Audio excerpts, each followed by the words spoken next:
أعوذ بالله من الشيطان الرجيم. بسم الله الرحمن الرحيم. والعصر إن الإنسان لفي خسر إلا الذين آمنوا وعملوا الصالحات وتواصوا بالحق وتواصوا بالصبر.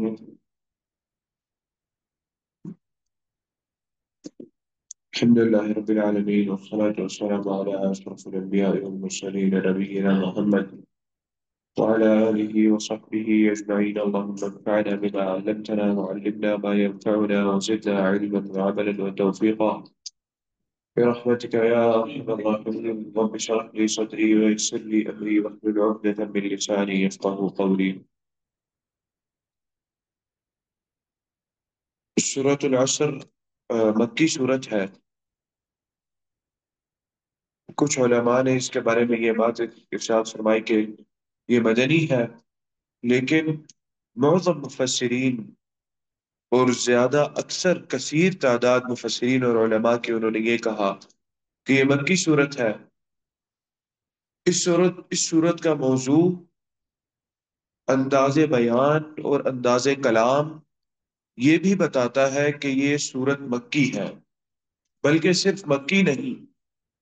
اس کچھ علماء نے اس کے انداز بیان سے یہ بات سمجھی اور یہ بات ان کے ذہن میں آئی کہ یہ صرف مکی نہیں بلکہ اسلام کے ابتدائی دور کی یہ صورت ہے. جس وقت نبی اکرم صلی اللہ علیہ وسلم نے دین کی دعوت شروع کی اور چند لوگ ایمان لائے، یہ اس دور کی یہ صورت ہے. اگر اس صورت کی طرف ہم غور کریں، اس صورت پر، اور سمجھیں اس صورت کو، تو ایسا محسوس ہوتا ہے کہ اللہ تعالیٰ انسان کو بذات ہی کچھ نصیحت کر رہے ہیں تاکہ انسان کا ایمان پکا ہو. کمزور ایمان والے لوگوں کو اللہ تعالیٰ نصیحت کر رہے ہیں، کچھ خاص سمجھانے کی کوشش کر رہے ہیں. تو ان چیزوں کی بنا پر اور علماء نے یہ بات کہی کہ یہ ابتدائی دور کی صورت ہے، سورۃ العصر. امام شافعی رحمہ اللہ انہوں نے اس صورت کے بارے میں، یعنی اس صورت کے متعلق بیان کرتے ہوئے انہوں نے اس کے بارے میں یہ بات کہی کہ لو تدبر الناس على هذه السورة لوسعتهم. اگر لوگ اس صورت پر تدبر کریں یا تدبر کی نگاہ سے اس صورت کو دیکھیں، اس صورت کو پڑھیں، لوسعتهم، تو ان کی ہدایت کے لیے صرف یہ اکیلی صورت ہی کافی ہو جائے گی. مفسرین نے یہ بات ارشاد فرمائی ہے کہ ان چند آیات کے اندر، چند حروف کے اندر، چھوٹی سی صورت میں پوری معانی کی ایک دنیا بستی ہے. اللہ تعالیٰ نے وہ آیات اس لیے اس صورت کی آیات کو مختصر اور جامع سورہ کہا گیا ہے، جامع آیات کہا گیا ہے. جیسے نبی اکرم صلی اللہ علیہ وسلم کے بارے میں آتا ہے، آپ نے فرمایا اوتیت جوامع الکلم، مجھے جامع کلمات اور جامع الفاظ اور جامع بیان کی نعمت اللہ تعالیٰ نے عطا کی، یا اس نعمت سے اللہ تعالیٰ نے مجھے نوازا. اور وہ جامع کلمات اور جامع الفاظ یہ تھے کہ آپ کا الفاظ کا اختیار اور جملوں کا اختیار اتنا بہتر ہوتا، اتنا زبردست ہوتا کہ جس چیز کا استثناء کرنا ہوتا آپ صلی اللہ علیہ وسلم نے، یا جس چیز کو داخل کرنا ہوتا کسی بھی مسئلے کے اندر، وہ اس لفظ سے اپنے آپ وہ چیز سمجھ جاتی، اس میں بندہ سمجھ جاتا اس چیز کو کہ فلانا مسئلہ داخل ہے اور فلانا مسئلہ خارج ہے اس میں سے. اور جتنی مختصر عبارت ہو اتنا بہترین انسان سمجھتا ہے. اور مکہ کے دور میں، خاص طور پہ جو شروع کا دور تھا، اس وقت لوگوں کو اس چیز کی ضرورت تھی، جو ابتدائی زمانہ تھا، اس چیز کی ضرورت تھی کہ مختصر اور دل فریب انداز میں آیات ہو یا الفاظ ہو جو لوگوں کے دل میں ایسے بیٹھ جائے، چاہے وہ اسلام لائے یا نہ لائے، کہ وہ اس کو سارا دن ہی دہراتے رہے۔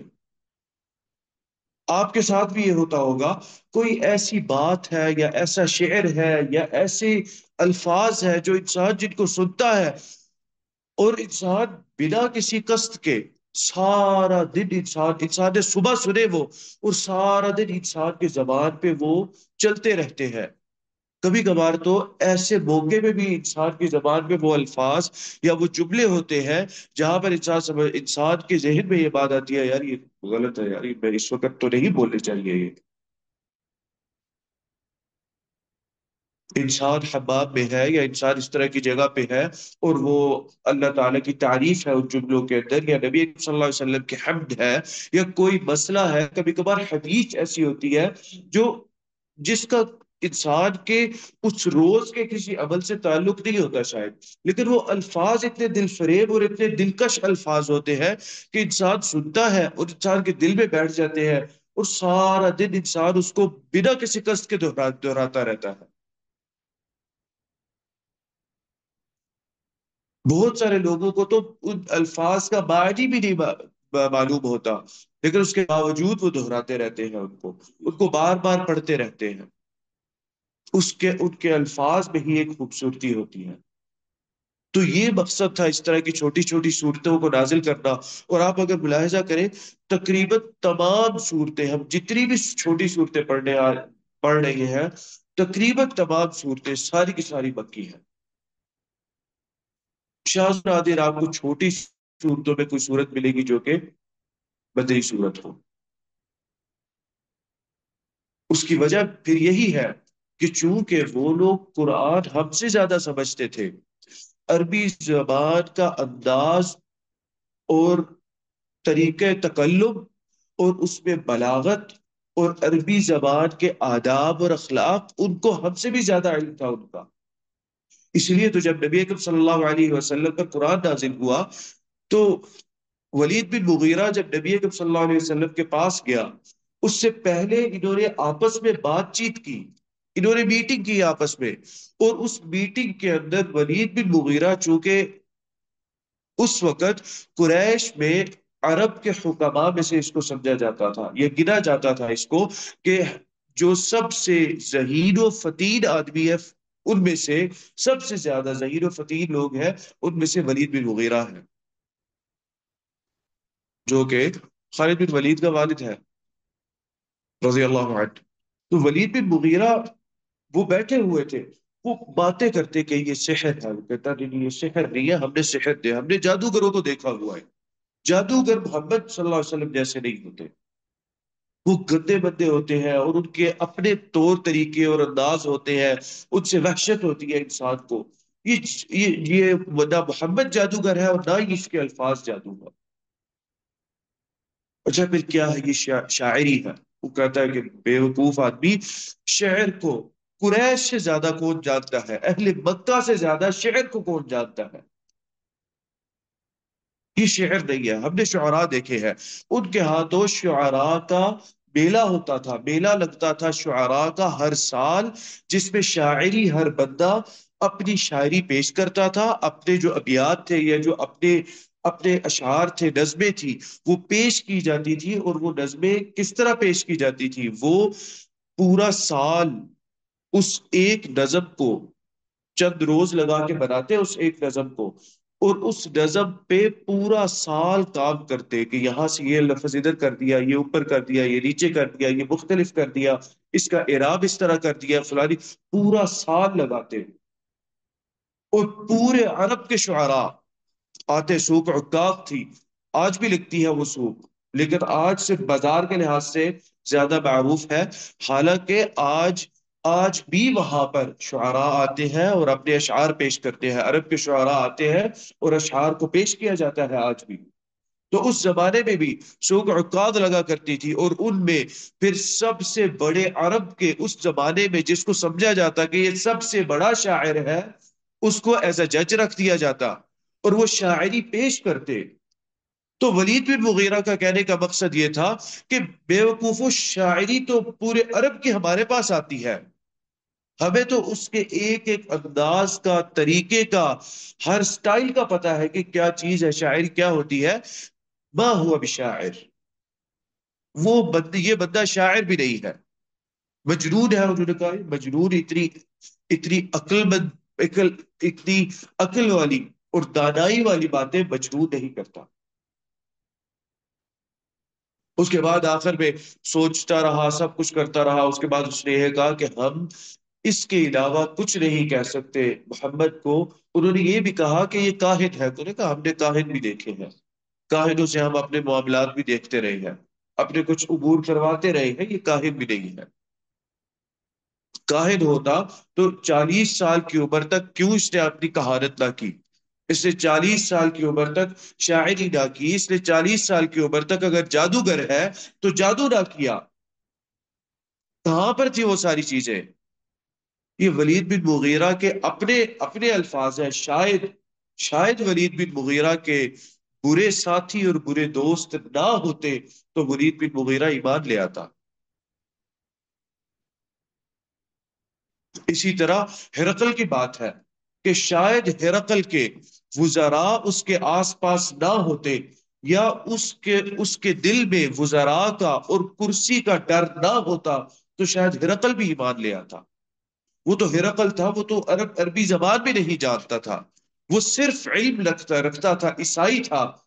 اور عیسائیت کا اچھا علم رکھتا تھا، اور اس علم کی بنا پر اس نے وہ ایمان لانے کے بالکل قریب آ چکا تھا، لیکن وہ ایمان نہیں لایا۔ یہ بات کہی کہ اگر میں ملوں، اگر میری ملاقات ہو تو میں اپنے ہاتھوں سے اس کے پاؤں دھوں گا، میں اس نبی کے پاؤں دھوں گا اپنے ہاتھوں سے۔ یہ بات اس نے کہی، لیکن جب اپنے وزراء سے وہ ملا، سارے اس کے خلاف کھڑے ہو گئے۔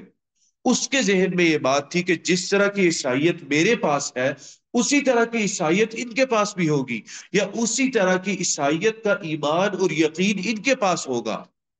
وزراء نے جیسے ہی بات کی، اس کے ذہن میں بات آئی کہ میری تو کرسی چلی جائے گی،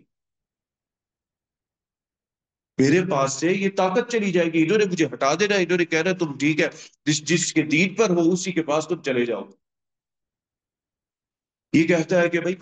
میں مذاق کر رہا ہوں، میں نے تم لوگوں کا ایمان دیکھا کہ تم لوگ کتنا ایمان، تم لوگوں کا کتنا پکا ہے اپنی عیسائیت پر۔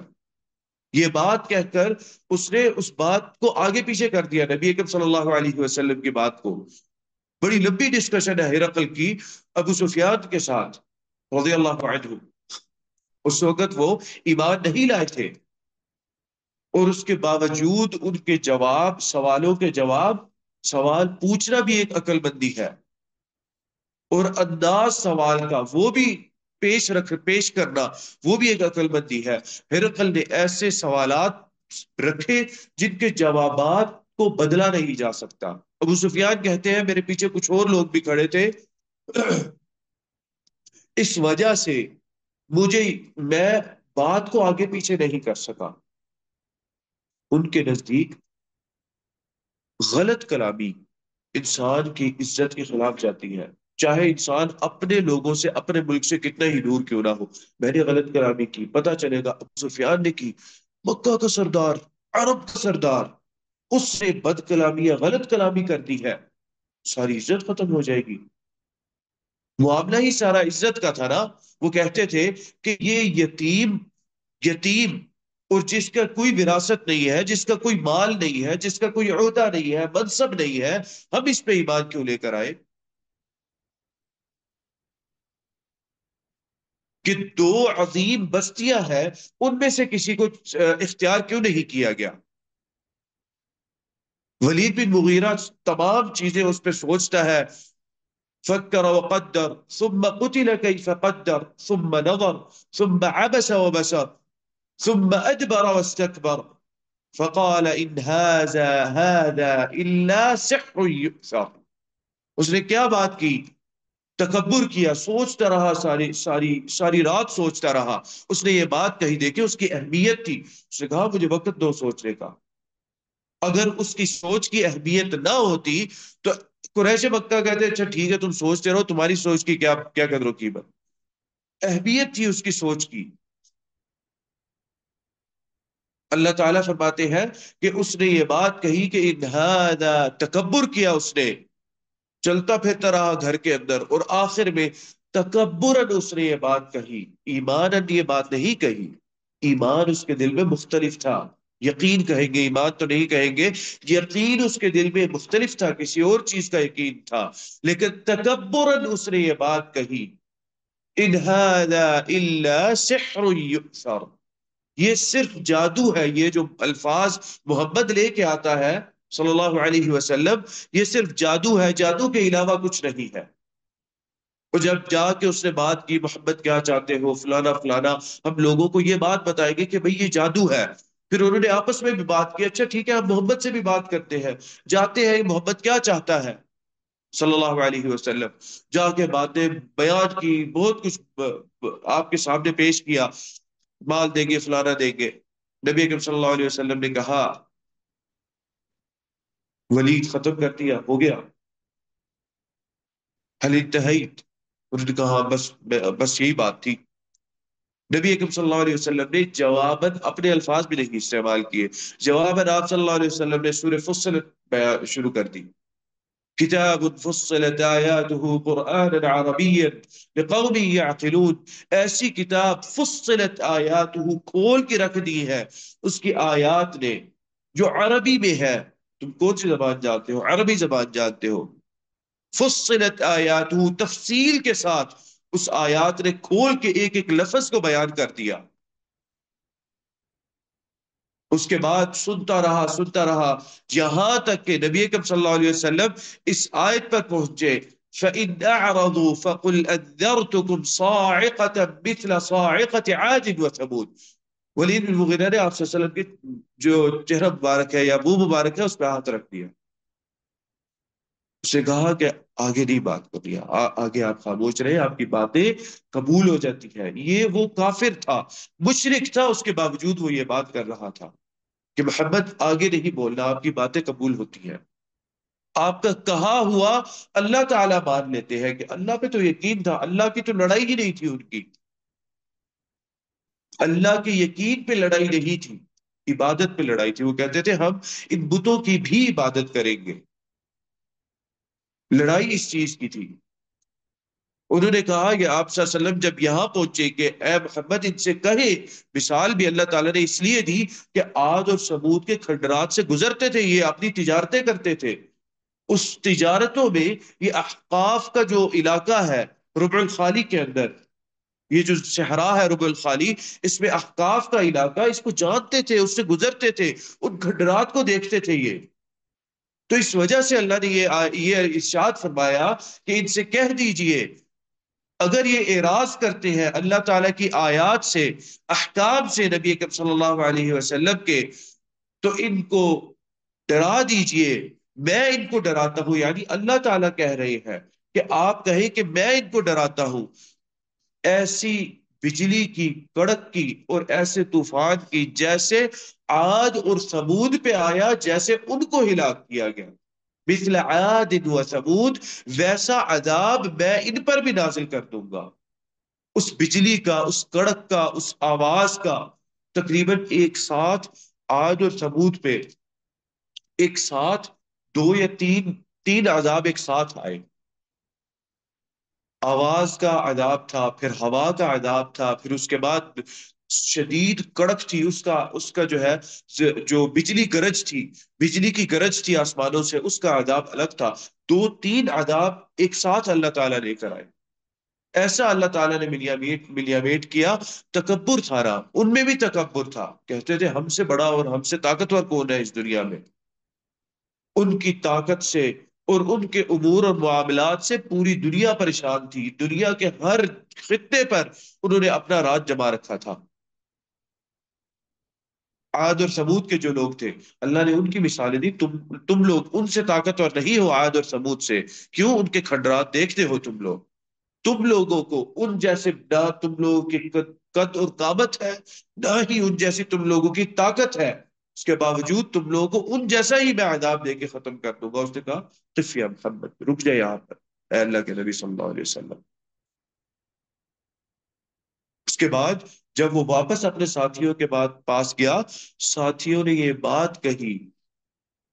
کہ مغیرہ جس چہرے سے گیا تھا، ولید بن مغیرہ جس چہرے سے گیا تھا اس چہرے سے واپس نہیں آیا، محمد نے اس پہ بھی جادو کر دیا ہے، اس کی اپنی بات اپنے اوپر ہی آ گئی، جادو والی بات تھی نا، اس نے یہی کہا تھا کہ ہم ڈیسائیڈ یہ کرتے ہیں کہ ہم یہ کہیں گے محمد جادوگر ہے، ان الفاظ کا کچھ نہیں کیا جا سکتا،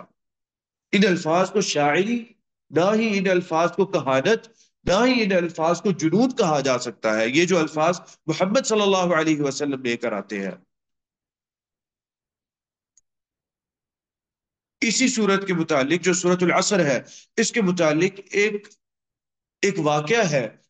اور وہ یہ ہے کہ حضرت عمر بن عاص رضی اللہ تعالی عنہ اپنے اسلام سے پہلے، عمر بن عاص رضی اللہ تعالی عنہ اسلام لائے تھے، ان کا غالباً اسلام، اگر مجھے غلطی نہیں لگ رہی، ان کا اسلام، عمر بن عاص جو ہے، ان کا اسلام حضرت خالد بن ولید کے ساتھ تھا، مجھے اگر غلطی نہیں لگ رہی، دو صحابیوں نے مل کے اسلام قبول کیا تھا، دو لوگوں نے، خالد بن ولید کے ساتھ دوسرے بھی تھے، وہ غالباً حضرت عمر بن عاص تھے۔ یہ والا واقعہ عمر بن عاص رضی اللہ تعالی عنہ کا، یہ اسلام سے ماقبل ہے، ان کے اسلام سے ماقبل ہے، اسلام آ چکا تھا لیکن انہوں نے قبول نہیں کیا تھا۔ کہتے ہیں میں مسلمہ کذاب کے پاس گیا، نجد کے علاقے میں، مسلمہ کذاب نے میرے سے پوچھا کہ تمہارے پاس جو بندہ ہے، هل نزل على صاحبكم شيء،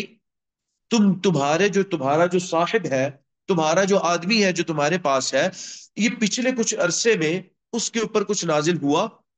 مطلب یہ تھا کہ وہ بھی خبر رکھ رہا تھا نبی اکرم صلی اللہ علیہ وسلم کی، نازل ہونے والی چیزیں، نازل ہونے والی آیات تو خبر رکھتا تھا ان کی، اس لیے اس نے پچھلے کچھ عرصے میں بولا، یہ نہیں بولا پچھلے کافی عرصے میں کیا کچھ نازل ہوا، اس نے کہا پچھلے تھوڑے سے عرصے میں جتنے کا مجھے علم نہیں، پچھلے کچھ عرصے میں کچھ نازل ہوا، کچھ کوئی بات تو، حضرت عمر بن عاص رضی اللہ تعالی عنہ دیکھیں سبحان اللہ، اس وقت شرک پر تھے، اس کے باوجود اس صورت کا علم تھا، پوری صورت پڑھ کے سنائی اس نے، انہوں نے اس کو، مسلمہ کذاب کو، کہتے ہیں ہاں نازل ہوئی، یہ صورت نازل ہوئی ہے، والعصر ان الانسان لفی خسر الا الذین آمنوا وعملوا الصالحات وتواصوا بالحق وتواصوا بالصبر، کہتا ہے کہ انہوں نے کہا کہ کیوں، کیا بات ہے، کہتے ہیں اچھا اچھا یہ نازل ہوا، تھوڑا تھوڑا سوچا اس نے، پھر اس نے ایک اپنی صورت بنائی، مسئلہ یہ تھا ذہین بہت زیادہ تھا، وہ مسیلمہ کذاب بہت ذہانت تھی اس کی، وہی کھڑے کھڑے اس نے الفاظ بنا لیے، الفاظ کو ایک شاعری کی طرز دے دی،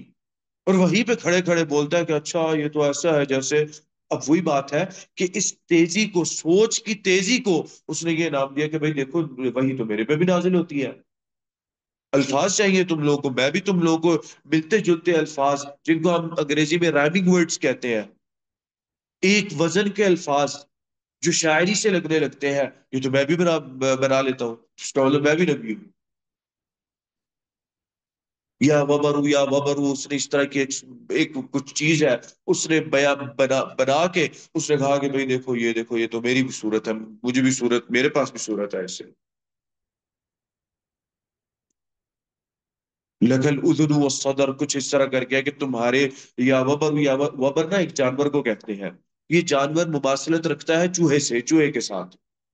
یہ زیادہ تر صحرا میں رہتا ہے، مٹی کا جانور ہے، تو اس کے کان بڑے ہوتے ہیں، منہ چھوٹا رہتا ہے، کان اس کے بڑے ہوتے ہیں، اور ان کی شیپ بھی چوہے کے کانوں جیسی ہوتی ہے، لیکن اس کا منہ چھوٹا سا ہوتا ہے، تو اس کی طرف اشارہ کر رہا ہے، یا وبر لکل اذن والصدر، کچھ اس طرح کر کے کہ تمہارے کان اور تمہارا سینہ ہے، اور اس طرح کر کے کہتے ہیں یہ دیکھو میرے بھی ہے، پھر پوچھتے ہیں حضرت عمر بن عاص سے، پوچھتا ہے کہتا ہے ما رأیت فی ھذا، ما رأیک فی ھذا، کہ سناؤ کہ کیا رائے ہے تمہاری اس بارے میں جو میں نے بتایا، اس کے بجائے کہ وہ یہ سوچتا کہ یہ والعصر ان الانسان لفی خسر، قسم ہے وقت کی، انسان خسارے میں ہے، اس بارے میں سوچنا، اس نے کہا کہ جی دیکھو میری بھی ہے، کیا سوچتے ہو تم اس کے بارے میں؟ حضرت عمر بن عاص رضی اللہ تعالیٰ عنہ سبحان اللہ اس وقت مشرک تھے، یہ بات ابن کثیر رحمہ اللہ نے ارشاد فرمائی اس کے بعد جو حضرت عمر بن عاص رضی اللہ تعالیٰ عنہ نے جواب دیا، فرماتے ہیں حضرت عمر بن عاص رضی اللہ تعالیٰ عنہ اس کے پاس جا کے کہتے ہیں، یا مسیلمہ واللہ انک لتعلم انی اعلم انک کذاب، اللہ کی قسم مسیلمہ تم جانتے ہو کہ میں جانتا ہوں تم جھوٹے ہو،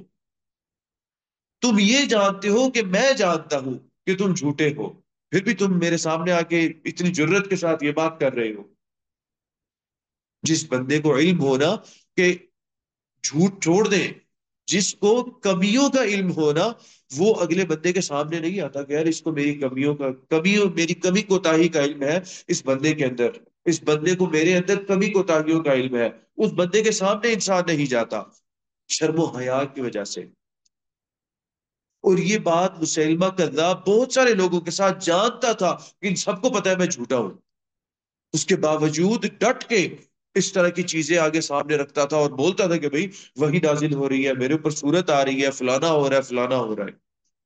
یہ حضرت عمر بن عاص نے کہہ دیا، کیوں کہا؟ جانتے تھے، علم تھا ان کو کہ یہ الفاظ نہ سحر ہے، نہ شاعری ہے، نہ کسی انسان کے بنائے ہوئے الفاظ ہیں، یہ بھی جانتے تھے وہ لوگ کہ یہ کسی انسان کے بھی الفاظ نہیں ہیں، اور نہ ہی کسی جن کے الفاظ ہیں، کیونکہ جنات کے ساتھ ایسا تعلق ان کا موجود تھا، سحر اور جنات کی دنیا کے ساتھ عرب میں ایسا تعلق موجود تھا، ان کا معرفت تھی، ان کو پتا تھا کہ یہ چیزیں ایک ایک جن بھی نہیں کہہ سکتا۔ اس وجہ سے حضرت عمرو بن عاص رضی اللہ تعالیٰ عنہ نے یہ بات کہی مسیلمہ کذاب کو۔ اس کے بعد اللہ تعالیٰ نے فضل کیا حضرت عمرو بن عاص پہ، کچھ ٹائم لگا، کچھ عرصہ لگا، لیکن حضرت عمرو بن عاص رضی اللہ تعالیٰ عنہ ایمان لے آئے، اسلام قبول کیا انہوں نے، اور اس کے بعد پھر مصر کے فاتح سے جانے جاتے ہیں حضرت عمرو بن عاص۔ مصر بہت بڑی طاقت تھی اس وقت، اور حضرت عمر بن عاص رضی اللہ تعالیٰ عنہ اور ان کے بیٹے، انہوں نے مصر فتح کیا مل کے۔ ان کے اور بیٹے کے درمیان، ان کے بیٹے کے درمیان صرف 12 سال کا فرق تھا، ان کا بیٹا صرف 12 سال چھوٹا تھا اپنے والد سے، عمر بن عاص، جو کہ عبداللہ بن عمر بن عاص ہے رضی اللہ عنہ، معروف صحابی ہے اور بڑے علم والے اور فقہ والے صحابی ہے، ان علماء میں سے ہیں جن کے فتوے جمع کیے لوگوں نے، ان صحابہ میں سے ہے عمر بن عاص رضی اللہ عنہ، عبداللہ بن عمر بن عاص۔ تو ان دونوں کے درمیان 12 سال کا صرف فرق تھا، تو ان کا بڑا زبردست اسلام رہا بعد میں۔ اللہ تعالیٰ ارشاد فرماتے ہیں، والعصر، قسم ہے زمانے کی، دو چیزیں، زمانہ یا پھر اس کا مفہوم لیا جا سکتا ہے اثر کا وقت، دونوں مفہوم ٹھیک ہے، زمانے کی، اور زمانے سے اہم چیز انسان کے پاس کوئی نہیں ہے۔ قسم اللہ تعالیٰ، یہ بار بار دہرائی جاتی ہے چیز، اور مفسرین نے بھی یہ بار بار چیز بیان کی ہے اور کرتے ہیں کہ جس جس چیز کی قسم اللہ تعالیٰ آیات میں، اپنے قرآن کے اندر، اپنے الفاظ میں اللہ تعالیٰ قسم کھاتے ہیں، وہ اس چیز کی عظمت اور اہمیت کو بیان کرنے کے لیے اللہ تعالیٰ قسم کھاتے ہیں، اور اس کی اہمیت ہونے کی وجہ سے اللہ تعالیٰ وہ قسم کھاتے ہیں۔ تو یہاں پر یا تو ہم اس کو لیں گے زمانے کی قسم، زمانے سے کوئی چیز اہم نہیں، زمانے کو کوئی نقصان نہیں پہنچا سکتا، اور نہ ہی زمانے کو کوئی ہرا سکتا ہے یا روک سکتا ہے، وقت کو نہ ہی کوئی ہرا سکتا ہے نہ اس کو روک سکتا ہے۔ تو اس اہم چیز کی اللہ تعالیٰ نے قسم کھائی کہ وہ چیز نکلے جا رہی ہے، وہ چیز رکتی نہیں۔ عرب کے اندر ایک معروف بات ہے، کہتے ہیں الوقت کالسیف، یا تو وقت، زمانہ ایک تلوار کی طرح ہے۔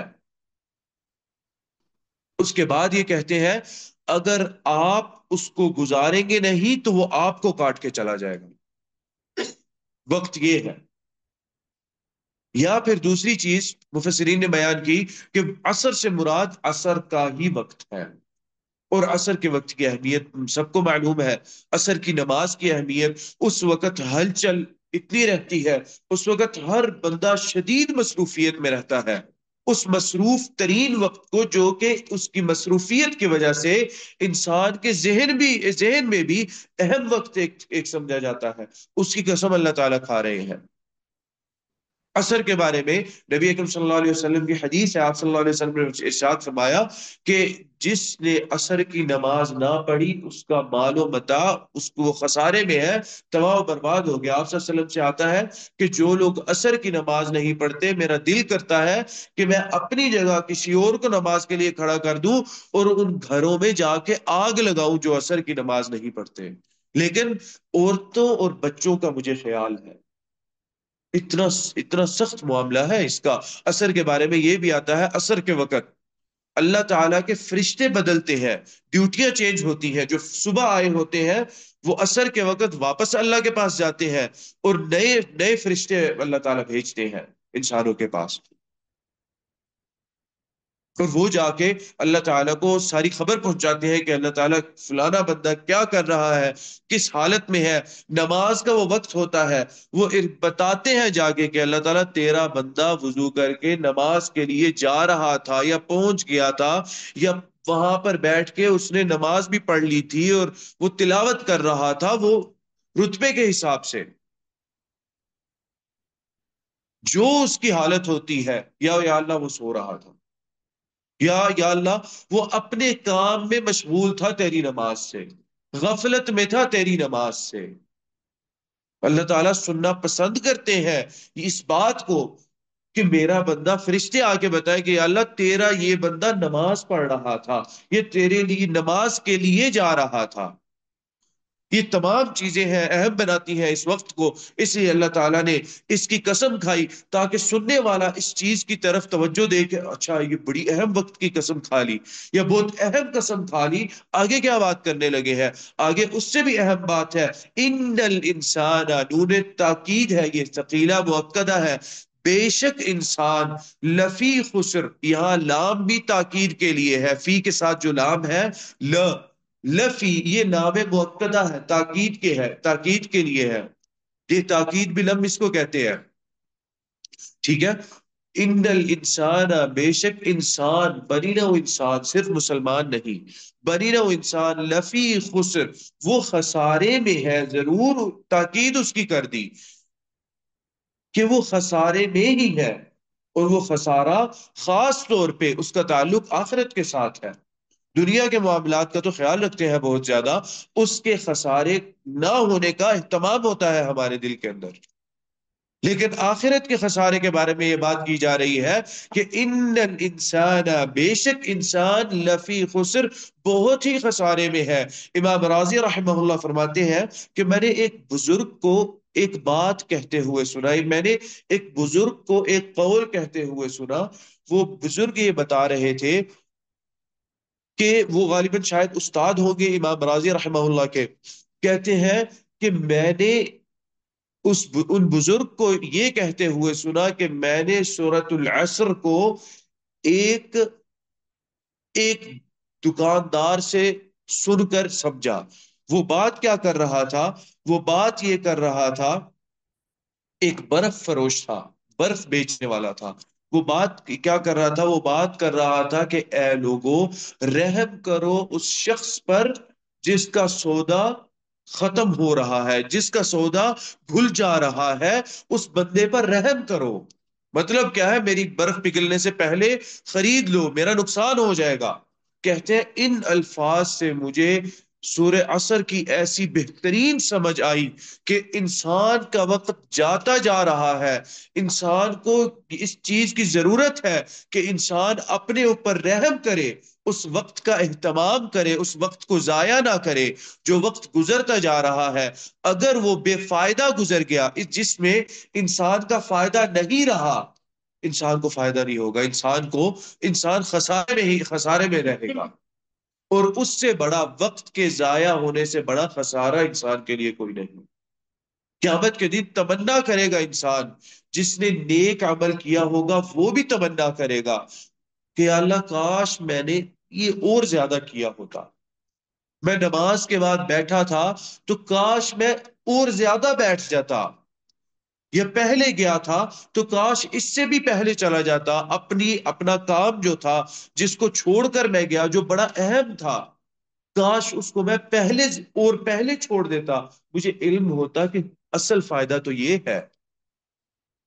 ہم دنیاوی فائدہ اختیار کرنے کے لیے ہم یہ اپنے لیے راستے نکال لیتے ہیں کہ اچھا اس چیز کو اس وقت کر لیں گے، اس کو اس وقت کر لیں گے۔ دین کے امور کو ہم آگے پیچھے کرنے کے راستے ڈھونڈتے ہیں۔ ہاں، وہ بہت سارے امور میں، بہت سارے مسائل میں، احکامات میں اللہ تعالیٰ نے آسانیاں دی ہے ہمیں، پیش کی ہے آسانیاں ہمارے لیے، جیسے کہ روزے کا معاملہ ہے، جیسے کہ قصر نماز کا معاملہ ہے، تقدیم و تاخیر کا معاملہ ہے نماز کی۔ لیکن یہ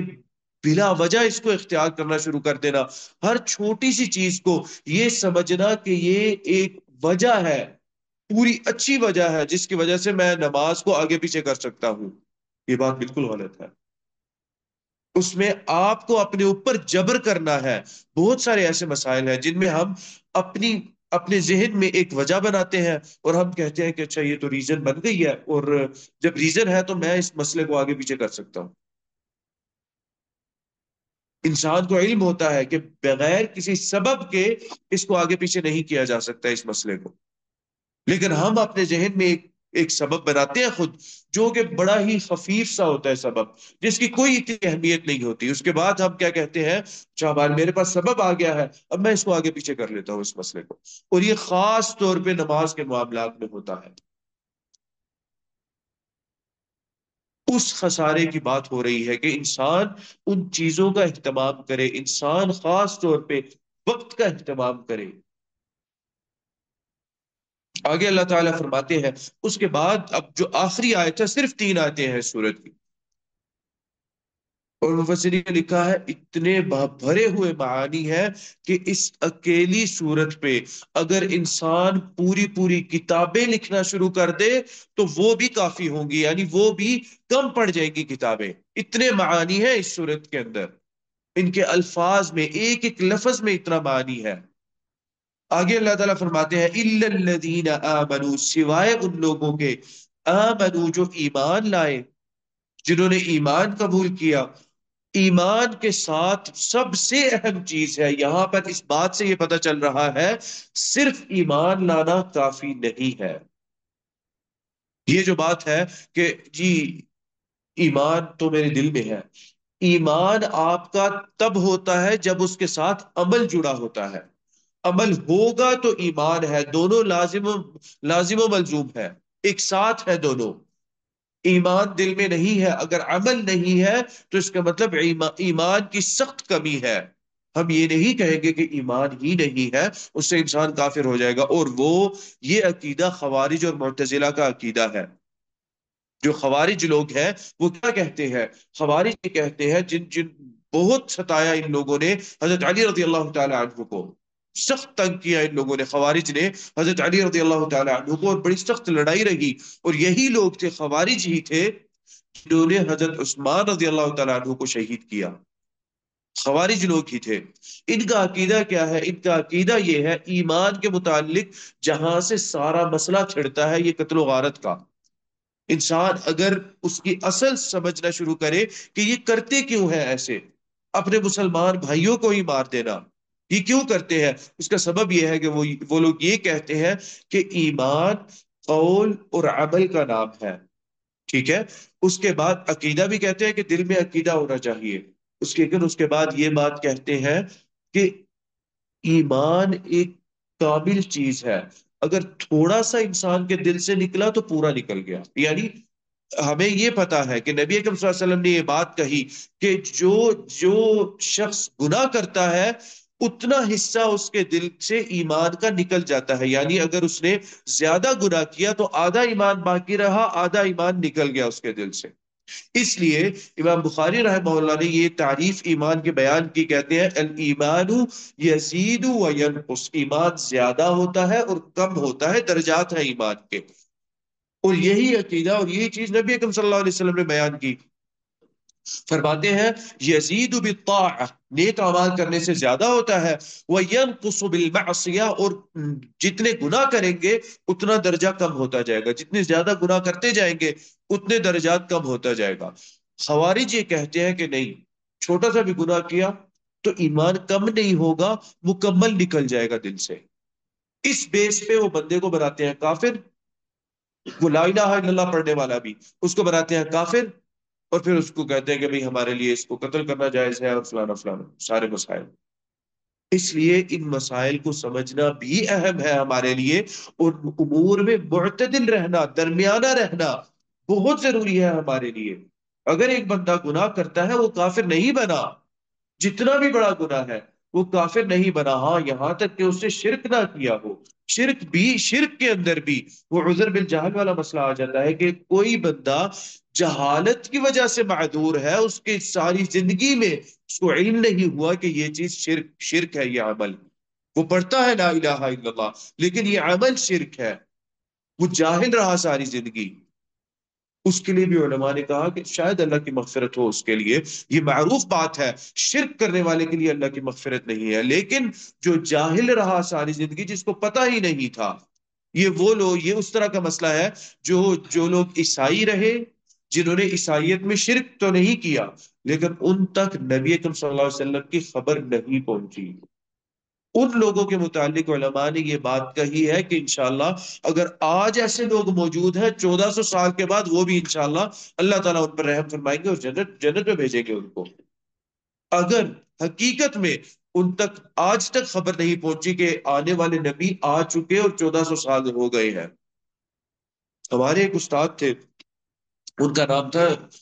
ابراہیم عیسیٰ حفظہ اللہ، میں نے ان سے ترمذی شریف پڑھی ہے، بہترین آدمی تھے۔ انہوں نے تدریس کا معاملہ چھوڑ دیا دعوت اور تبلیغ کے لیے، دعوت اور تبلیغ کا بہت ان کے دل کے اندر اس کی تمنا رہتی کہ میں دعوت اور تبلیغ کروں۔ ہمیں 2-3 سال پہلے کی بات ہے، 2 سال پہلے کی بات ہے، ان کی ویڈیو ہم تک پہنچی ہے، وہ دعوت کے لیے آگے پیچھے کے ممالک میں ہی رہتے ہیں، خاص طور پہ افریقہ کے ممالک میں، کیونکہ ان کو افریقی زبان خود آتی ہے اور خود بھی ان کا تعلق افریقہ کے کسی ملک سے تھا، بہترین عربی بولتے ہیں ماشاءاللہ، یہاں پہ ساری زندگی گزاری یہیں پہ، لیکن بہترین عربی پہ عبور ہے اور اپنی افریقی زبان بھی آتی ہے، تو وہاں پر دعوت و تبلیغ کے لیے گئے ہوئے تھے۔ ایک ویڈیو آئی جس میں ہم نے دیکھا کہ ہمارے شیخ جو ہے کلمہ پڑھا رہے ہیں لوگوں کو، اور بہت بڑا آگے جمع کھڑا ہے، بہت سارے لوگ کھڑے ہیں آگے۔ اس کے بعد انہوں نے یہ بتایا کہ یہ پورا گاؤں ہے جو کہ کسی جنگل کے اندر تھا، اور کمپلیٹلی پوری طرح سے یہ منقطع ہے دنیا کے ساتھ، ان کے پاس انٹرنیٹ نہیں ہے، ان کو کسی چیز کا نہیں پتا، آج بھی وہ پرانے طریقوں سے زندگی گزار رہے ہیں، گاڑیوں واڑیوں کا کسی چیز کا ان کو نہیں پتا، باہر وہ خوف سے جاتے نہیں کہ باہر یہاں سے جائیں گے نا تو دنیا میں پتہ نہیں کیا ہے۔ ان کے بارے میں انہوں نے یہ بات کہی کہ میں نے ان سے پوچھا کہ تم لوگوں کو آخری نبی کون سے آخری نبی کا پتا ہے، کہ آخری نبی تھے وہ، اس کے بعد کوئی نہیں آیا یا کسی نے آنا تھا؟ تو کہتے ہیں انہوں نے یہ بات کہی کہ ان لوگوں نے یہ کہا کہ ہمیں اب تک جو پتا ہے جو آخری نبی آئے تھے وہ عیسیٰ علیہ السلام ہے، ان کے بعد آنے والا ایک احمد نام کا نبی ہے، ہم تک خبر نہیں کہ وہ آج تک آیا ہے کہ نہیں آیا۔ حیران ہو گئے، وہ کہتے ہیں کہ آج بھی اس طرح کے لوگ موجود ہیں، کہتے ہیں میں نے ان کو بتایا کہ وہ احمد نام کے نبی آ چکے ہیں اور یہ ان کی کتاب ہے، یہ الفاظ ہے، یہ چیزیں ہیں، کہتے ہیں سارا گاؤں ایمان لے آئے، سارے گاؤں نے اسلام قبول کر لیا، ان کے سرداروں نے پہلے سمجھا بیٹھ کے اسلام کو کیا ہے، اس کے بعد پورے گاؤں نے ایمان قبول کر لیا، وہ پرانے سرداروں والے طریقے پہ زندگی آج بھی اس طرح ہی زندگی گزار رہی ہے۔ تو ایمان ہے اور اس کے بعد عمل ہے، دونوں ایک ساتھ جڑے ہیں، اکیلا نہیں ہے، نہ اکیلا عمل کام آئے گا، یہ کام عیسائیوں نے کیا بنا ایمان کے، انہوں نے بنا علم کے انہوں نے عمل کرنے کی کوشش کی، وہ اس میں گئے۔ یہودیوں کے پاس ایمان تھا اور علم بھی تھا، سب کچھ تھا، لیکن انہوں نے عمل نہیں کیا، عمل سے وہ دور رہے۔ تو مسلمان کو اللہ تعالیٰ نے یہ بات بتائی کہ آمنو کے ساتھ عامل الصالحات دونوں ہونا ضروری ہے، صرف آمنو کافی نہیں ہے، یہ کہہ دینا کہ جی ایمان ہے، لا الہ الا اللہ ہے اور اللہ غفور الرحیم، اللہ غفور الرحیم عمل کرنے والے کے ساتھ ہے، وگرنہ اللہ تعالیٰ شدید العقاب ہے۔ اللہ تعالیٰ کا عقاب پھر کس بتائیں، اللہ تعالیٰ کا عقاب کیا ہے یا جہنم کا عذاب کیا ہے، تو کہتے ہیں بھائی تو ڈراتا ہے یار یہ، عمل کیوں نہیں کرتے؟ ڈرایا نبی اکرم صلی اللہ علیہ وسلم نے بھی ڈرایا۔ امید کی باتیں کرتے رہیں گے، ہمیشہ باتیں کرتے رہیں گے، تو صرف امید کی بات کرنا آپ کو عمل کی طرف نہیں لے کے جائے گا، خاص طور پہ اس بندے کو جو عمل کرتا ہی نہیں ہے۔ صرف امید کی اور خوشخبری والی باتیں کرنا، وہ خوش فہمی میں رہنا شروع کر دے گا، اتنی زیادہ مغفرت مل جائے گی اللہ کی مغفرت۔ تو اللہ کی مغفرت بھی اس کو ملے گی جس کی نیت ہوگی، جس کا ایمان کے ساتھ عمل ہوگا، اس کو اللہ کی مغفرت ملے گی۔ وَتَوَاصَوْا بِالْحَقِّ، آگے کہتے ہیں کہ وہ وصیت کرتے ہیں آپس میں ایک دوسرے کو۔ تواصوا، تفاعل کے وزن پہ ہے، تفاعل، اس فعل کو، اس فعل کے لیے یہ وزن استعمال کیا جاتا ہے جہاں پہ دونوں طرف سے ایکشن ہو رہا ہو، دونوں طرف سے کام ہو رہا ہو، جیسے کہ تقاتل، دونوں نے لڑائی کی۔ قاتل کا مطلب کہ ایک طرف ڈیفینسو تھی اور ایک طرف نے لڑائی کی، ایک طرف نہیں لڑ رہی تھی، ایک سائیڈ جو تھی، ایک طرف تھا وہ لڑائی نہیں کر رہے تھے، دوسروں نے ان کو قتل کیا۔ تقاتلا کا مطلب کہ دونوں اطراف لڑائی کر رہے تھے، یہ بھی لڑائی کر رہے تھے اور یہ بھی لڑائی کر رہے تھے۔ تو تواصو، جو ایک دوسرے کو وصیت کرتے ہیں، یہ ان کو کرتے ہیں اور یہ ان کو کرتے ہیں، بالحق، یہ تیسرا عمل ہے، ایمان، عمل صالح۔ تیسری چیز ہے وہ وصیت کرتے ہیں، کس چیز کی؟ بالحق، حق کی۔ اور یہ تواصو بالحق یہ امر ہے، یا یہ اللہ تعالیٰ نے ایمان کی نشانیوں میں سے ایک نشانی بتا دیا کہ ایمان کیا ہے، مومن لوگ کون ہے۔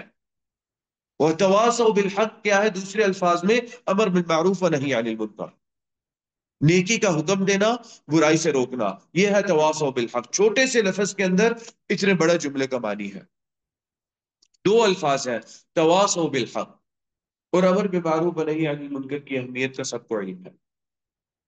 آگے اللہ تعالیٰ نے چوتھی چیز بیان کی ایمان کے لیے، مومن کے لیے، وَتَوَاصَوْا بِالصَّبْرِ، وہ صبر کی تلقین کرتے ہیں۔ مطلب یہ ہے کہ دین اور اسلام، اس میں سختیاں آئیں گی، یہ انسان نہ سمجھے کہ اب ایمان لے آئے تو اب سختیاں نہیں آئیں گی، سختیاں آئیں گی۔ وہ سختیاں کس صورت میں ہے؟ وہ مختلف صورتوں میں ہے۔ ایک نیا نیا اسلام لانے والا آدمی ہے، اس کے لیے سختیاں، اس کا معاشرہ ہوگا، بہت سارے گناہوں کو چھوڑنا ہوگا، وہ اس پہ رہ سکتا ہے کہ نہیں رہ سکتا، یا انکار کر دے کہ نہیں نہیں، یہ تو نہیں چھوٹ سکتے ہم سے،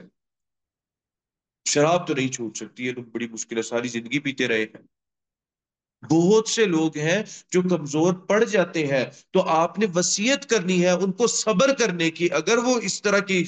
صورتحال میں ہے کہ نیا اسلام قبول کیا اور مشکل ہے، وہ مشکل ہو رہا ہے ان کو گناہوں کو ٹیکل کرنا، گناہوں کو آگے پیچھے کرنا، تو ان کو وصیت کرنے کی ضرورت ہے کہ بھی صبر کرو، آپ کو صبر کرنے کی ضرورت ہے۔ جب یہ عادت آپ سے دور ہونے لگے گی تو اس گناہ سے دور ہونا پھر آسان ہو جائے گا، لیکن صبر کرنا ہے آپ نے۔ صحابہ کرام نے شدید صبر کیا، بہت ساری چیزوں پر صبر کیا۔ صحابہ کرام کا صبر جو تھا مکہ کے اندر شدت کے لحاظ سے اور ان کے اوپر سختیوں کے لحاظ سے ہے۔ طلحہ بن عبید اللہ رضی اللہ تعالیٰ عنہ کے بارے میں آتا ہے، کہتے ہیں کہ بصرہ میں ایک راہب سے ملاقات ہو گئی ان کی۔ راہب نے، وہ ملاقات کیسے ہوئی راہب سے؟ راہب نے یہ بات کہی کہ بھائی تم لوگوں میں کوئی باہر سے جو گروپس تھے وہ جاتے تھے ممالک تجارت کے لیے، چار کا پورا ایک گروپ جاتا تھا، تو انہوں نے کہا کہ بھئی یہ جو آیا ہے تم میں سے کوئی وہ سرزمین مکہ کا آدمی ہے، موجود ہے مکہ سے کوئی آدمی؟ طلحہ بن عبید اللہ فرماتے ہیں، کہتے ہیں ہاں میں مکہ سے ہوں۔ اس وقت طلحہ بن عبید اللہ مسلمان نہیں تھے۔ راہب نے یہ بات ارشاد فرمائی، بصرہ کے اندر یہ چیز ہے، راہب نے یہ کہا کہ وہ ایک آنے والا نبی تھا، وہ آیا تم لوگوں کی زمین میں، کوئی آیا ہے تم لوگوں کی زمین میں؟ کیونکہ انہوں نے پوچھا کیوں، تم کیوں یہ سوال کرتے ہو؟ انہوں نے کہا کہ آج کے جو مہینے چل رہے ہیں یہی مہینے ہیں اس کے آنے کے۔ سبحان اللہ، کتنا علم تھا ان کا، کیسا علم تھا، یہ ہمارے پاس نہیں ہے علم۔ کہتے ہیں کہ یہ جو مہینے ہے یا یہ جو مہینہ ہے اسی مہینے میں اس نے آنا ہے اور اس کا نام احمد ہوگا، اسی مہینے میں اس نے آنا ہے۔ تو کیا وہ آیا ہے؟ اس نے کوئی بات چیت کی ہے؟ اس نے کہا کہ ہاں جی آیا ہے۔ اس نے پھر آگے نبی اکرم صلی اللہ علیہ وسلم کے متعلق بات کی کہ وہ سچا نبی ہوگا، اور وہ اس کا ذکر جو ہے ہماری تورات کے اندر موجود ہے، اور اس طرح کی چیزیں اس نے کی. تو بڑا تعجب ہوا ان کو کہ یار یہ اتنی دور آدمی رہتا ہے. اچھا مکہ چلے گئے، مکہ جا کے انہوں نے لوگوں سے بات کی کہ بھئی یہ کیا امر ہے کچھ. ان کا ہاں بھئی یہ ہے جو اچھا اس راہب نے نام بھی لیا. اس نے کہا کہ وہ اس کا جو باپ اور دادا ہے. جب طلحہ بن عبید اللہ نے پوچھا کہ کس کی بات کرتے ہو تم، انہوں نے کہا کہ وہ ایک بندہ ہے، اس کا باپ اور دادا اس کا نام عبداللہ بن عبد المطلب ہے. کیا یہ بندہ آیا ہے اس طرح کا؟ بڑا تعجب ہوا اس کو کہ یار یہ اس کو کہاں سے علم ہے، کہاں سے. اور اس نے پھر یہ کہا کہ آج کا مہینہ ہے، جو مہینہ ابھی چل رہا ہے، اس مہینے میں وہ آنے والا ہے. آنے والا سے مراد کہ وہ شاید راہب ہر سال اس مہینے پوچھتا ہوگا کہ یار وہ اس مہینے آنا ہے، اس نے یہ مہینہ ہے اس کے آنے کا، تو اس سال اس مہینے میں تو نہیں آیا. اچھا نہیں آیا تو اب اگلے سال پھر پوچھنا کہ اب وہ مہینہ واپس آیا تو پھر دیکھنا کوئی مکہ سے بندہ تو نہیں آ رہا. تو اس سال اچھا نہیں آیا تو اچھا اگلے مہینے، اب اگلے سال پھر اسی مہینے پوچھوں گا کہ اس سال اس مہینے تو نہیں آیا وہ. تو اس وقت انہوں نے یہ کہا کہ اچھا ٹھیک ہے کوئی ہے تو صحیح. پھر واپس گئے، کہتے ہیں کہ کیا امر ہے، کیا معاملہ ہے. انہوں نے بتایا کہ یہ جو عبد المطلب کا جو پوتا ہے، اس نے نبا کی جو ہے وہ دعویٰ کیا ہے، نبوت کا اس نے دعویٰ کر دیا ہے. عبد المطلب کا پوتا کون؟ یہ محمد، جو انہوں نے احمد محمد معروف تھا نام. انہوں نے کہا کہ یہ اس نے دعویٰ کر دیا ہے نبوت کا. وَآمَنَ بِهِ ابو قحافہ، کہ ان پہ ابو قحافہ ایمان بھی لے آئے ہیں. ابو قحافہ کون تھے؟ ابو قحافہ حضرت ابو بکر رضی اللہ تعالی عنہ تھے. کہتے ہیں وہ ابن ابی قحافہ، ابن ابی قحافہ ابو بکر رضی اللہ تعالی عنہ تھے. ابو قحافہ ان کے والد تھے. ابن ابی قحافہ جو تھے انہوں نے کہا کہ وہ تو ایمان بھی لے آیا ہے. وہ حضرت ابو بکر کے پاس چلے گئے، کہتے ہیں کیا میں جو سنا ہے وہ ٹھیک ہے کہ یہ نبوت ہے اور آپ ایمان لے آئے ہیں؟ وہ کہتے ہیں نعم. حضرت ابو بکر رضی اللہ تعالیٰ عنہ کو دیکھیں کتنی دل کے اندر تمنا اور حرص تھی. حضرت ابو بکر کہتے ہیں کہ جب انہوں نے یہ دیکھا کہ اس ابو طلحہ بن عبید اللہ، ان کے انداز تکلم اگریسو نہیں ہے، ان کا انداز تکلم سخت نہیں ہے، اس کا مطلب یہ ایمان کی طرف مائل ہے تھوڑے سے. فوراً کہتے ہیں اچھا کیا کہتے ہو، ہم دونوں چلے محمد کے پاس. تمنا تھی کہ یار میں لے چلوں ایمان سے، یہ اگر یہ میں فرصت جانے نہ دوں، اگر یہ ایمان کے قریب ہے نا اس وقت، تو میں یہ لمحہ نہ جانے دوں. کہیں ایسا نہ ہو کہ اس لمحے کے بعد میں کہوں اچھا کل آنا، کل تک ایمان سے دور ہو چکے ہوں گے. میں نہیں نہیں نہیں، مجھے یہ تو جھوٹا ہے، جھوٹ جھوٹ بول رہے ہیں. اس فرصت کو جانے نہیں دی. انہوں نے کہا کہ چلو ہم چلتے ہیں دونوں مل کے. گئے نبی اکرم صلی اللہ علیہ وسلم کے پاس اور ایمان لے آئے. حضرت ابو بکر رضی اللہ تعالیٰ عنہ کے ساتھ تھے تو ایمان لے آئے جا کے آپ صلی اللہ علیہ وسلم پر. کہتے ہیں کہ ان کو نوفل بن خویلد نے پکڑ لیا، ان دونوں کو، حضرت ابو بکر کو اور حضرت طلحہ بن عبید اللہ رضی اللہ تعالیٰ عنہ کو پکڑ کے.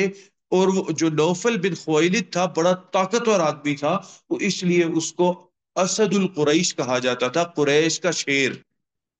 کہ اتنا لمبا سفر تھا اور وہاں سے سفر سے پوچھ کے آئے. ذہن میں سارے سفر میں ذہن میں ایک چیز تھی، ہمارا 2 یا 3 دن کا سفر ہو، سفر میں اہم چیز ہوئی ہے، 3 دن کے بعد آگے وہ بھول جاتے ہیں، اور لوگ یاد کرائیں تو ذہن میں یاد ہو اچھا اچھا وہ ایک امپورٹنٹ چیز تھی، وہ میں نے کرنی تھی، اہم چیز سے ایک میں نے وہ کرنی تھی. اتنا لمبا سفر، اس وقت سفر بھی آہستہ آہستہ ہوتے تھے، دنوں پر اور مہینوں پر مشتمل ہوتے تھے سفر. اتنے لمبے سفر کے بعد آئے اور آ کر جا کے دیکھے سارے معاملات. ایمان لائے، لاتے ہی صبر کرنے کی ضرورت پڑ گئی. جیسے ہی ایمان لائے پکڑ لیا اور شروع ہو گیا معاملہ قریش کا، تعذیب کا اور سختیوں کا، جو کہ نبی اکرم صلی اللہ علیہ وسلم کے ساتھ برابر کا کرتے تھے. جیسے ہی فرصت پاتے ابو طالب سے کہ دیکھ نہیں رہا، ابو طالب نہیں ہے، آگے پیچھے ہے، جیسے ہی فرصت پاتے نبی اکرم صلی اللہ علیہ وسلم کو بھی ایذا اور تکلیف دیتے، مار پٹائی کرتے نبی اکرم صلی اللہ علیہ وسلم کی۔ آتا ہے نا، معروف قصہ ہے، آپ صلی اللہ علیہ وسلم کو اتنا مارتے اتنا مارتے اتنا مارتے، آپ صلی اللہ علیہ وسلم بے ہوش ہو کے گر جاتے۔ ایک دفعہ آپ صلی اللہ علیہ وسلم بے ہوش ہو کے گرے ہوئے تھے، حضرت فاطمہ رضی اللہ تعالیٰ عنہ 4 سال کی تھی صرف۔ ایک بندے نے آ کے کہا فاطمہ جاؤ اپنے بابا کو دیکھو، وہ گرے ہوئے ہیں رستے میں، کسی نے مارا ہے، دیکھو کہیں فوت تو نہیں ہو گئے۔ حضرت فاطمہ رضی اللہ تعالیٰ عنہ جا کے دیکھتی ہے، واپس آتی ہے، والدہ کو بتاتی ہیں، خدیجہ رضی اللہ عنہ آتی ہے، اٹھایا آپ صلی اللہ علیہ وسلم کو، لے کر گئے، آپ لے کر گئی، آپ صلی اللہ علیہ وسلم کے زخموں کو دیکھا، آپ صلی اللہ علیہ وسلم کی تکلیف کو، ساری چیزیں پٹی وٹی کی، آپ صلی اللہ علیہ وسلم کو ہوش میں آئے، آپ صلی اللہ علیہ وسلم اسی وقت باہر نکل گئے، جا کے پھر یہ بات کہی قولوا لا الہ الا اللہ تفلحوا۔ لوگوں نے پھر مارنا شروع کر دیا، لوگوں نے کہا اب تو سمجھے تم مر گئے ہو، تم گر گئے تھے مار کھاتے کھاتے، لوگوں نے پھر مارنا شروع کر دیا۔ اس صبر کی وصیت والی بات ہے کہ صبر کرنا ہے، ایمان کے معاملے میں صبر کرنے کی ضرورت ہے۔ جو ایمان لے آئے گا اور یہ سمجھے گا کہ بھئی بس اب میں ایمان لے آیا ہوں، اب نجات ہی نجات ہے، نجات ہوگی انشاءاللہ، لیکن تھوڑا تو صبر کرنے کی ضرورت ہے۔ کسی بھی چیز کے اندر کہیں بھی کسی زمرے میں کسی زاویے میں ایمان کے متعلق صبر کرنے کی بہت زیادہ ضرورت ہے۔ وہ انسان اپنی زندگی کو خود دیکھتا ہے کہ مجھے کون سی چیز ہے، کہاں پر مجھے صبر کرنے کی ضرورت ہے۔ ہر بندے کے لیے معاملہ مختلف ہے۔ جس معاملے میں ایک بندے کو شدید صبر کی ضرورت ہے، اس سے وہ چیز برداشت نہیں ہوتی، دوسرا بندہ وہی معاملہ اس دوسرے بندے کے لیے کچھ بھی نہیں ہے، آرام ہے، صبر کرنے کی بھی ضرورت نہیں ہے۔ کیوں؟ اس چیز سے ویسے ہی دوری ہے، اس چیز سے ویسے ہی بد دلی ہے،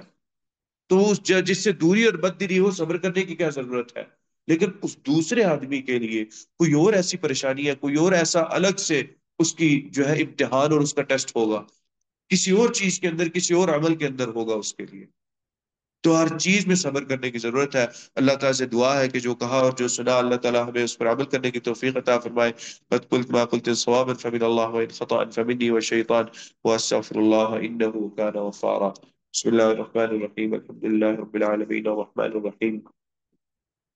مالك يوم الدين، إياك نعبد وإياك نستعين، اهدنا الصراط المستقيم صراط الذين أنعمت عليهم غير المغضوب عليهم ولا الضالين آمين۔ اللهم اغفر لنا ما قدمنا وما أخرنا وما أسررنا وما أعلنا وما أنت أعلم به منا، أنت المقدم وأنت المؤخر، لا إله إلا أنت، ربنا آتنا في الدنيا حسنة وفي الآخرة حسنة وقنا عذاب النار، رب ارحمهما كما ربياني صغيرا، رب ارحمهما كما ربياني صغيرا، رب ارحمهما كما ربياني صغيرا۔ اللهم انصر إخواننا المسلمين في كل مكان، اللهم انصرهم على عدوك وعدوهم، اللهم انصرهم على عدوك وعدوهم، اللهم انصرهم على عدوك وعدوهم، اللهم انصر إخواننا في فلسطين وفي ليبيا،